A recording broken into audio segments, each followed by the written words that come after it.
Okay, guys, I'm back again.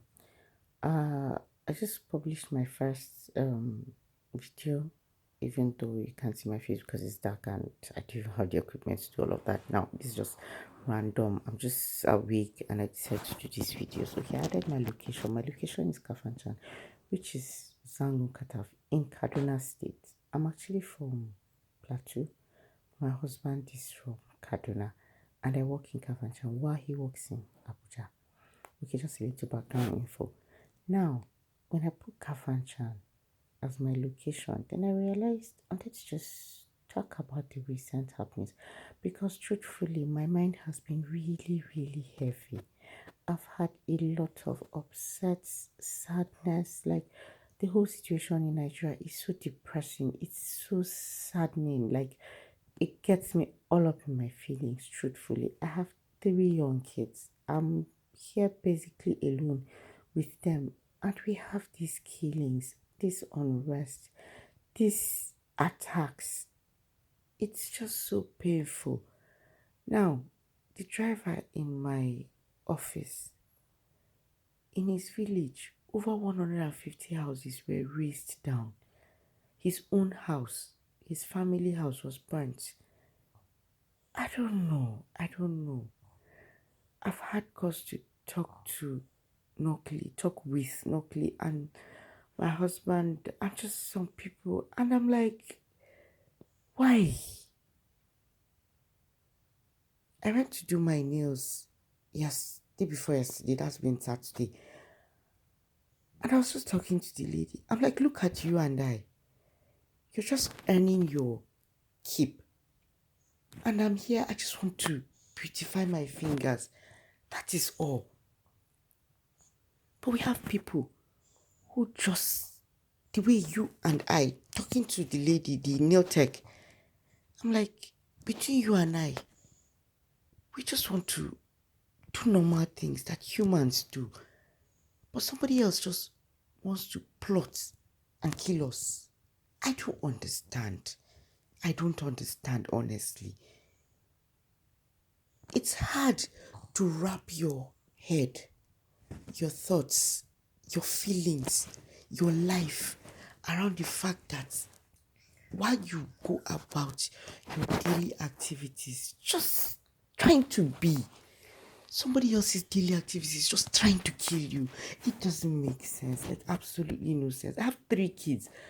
Where I am is, I won't say safe, like exactly a year ago, close to where I am, there was an attack just like 10 minutes away from my house here. And the next morning, that was exactly in July, because this phone I have currently, I won't forget, I bought it in July and I had to pack the children because my husband was in Abuja. And thankfully, I had fuel in my car. We drove off to just in the morning immediately after the attack. I don't know. Now we're here, it's rainy season again. Attacks are everywhere. It's just really painful, unfortunate, sad, and I don't know. Okay, fine. I'm able to just, okay, by the grace of God, if the roads are good, and but by good I mean if there are no attacks on the road, I'm able to just go with my children to safety.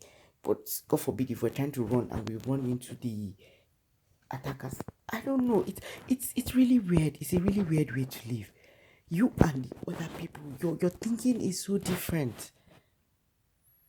Your thoughts and your plans, they're different. You just want to thrive, and that person just wants to kill you. It's so sad. I'm really pained, honestly. I hate to live like this, and I'm pretty sure a whole lot of people. I hate to be thinking that I have to arm myself.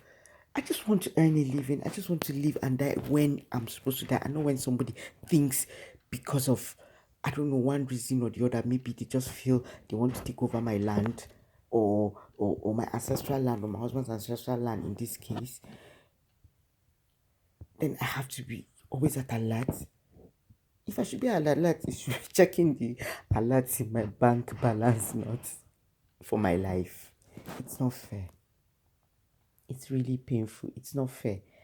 When I talk to people, talk with people, it just, I don't know, my pain just shines through, and I get so,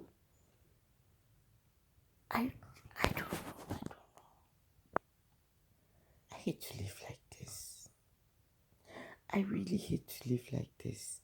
I don't want my children to grow up and think that, okay,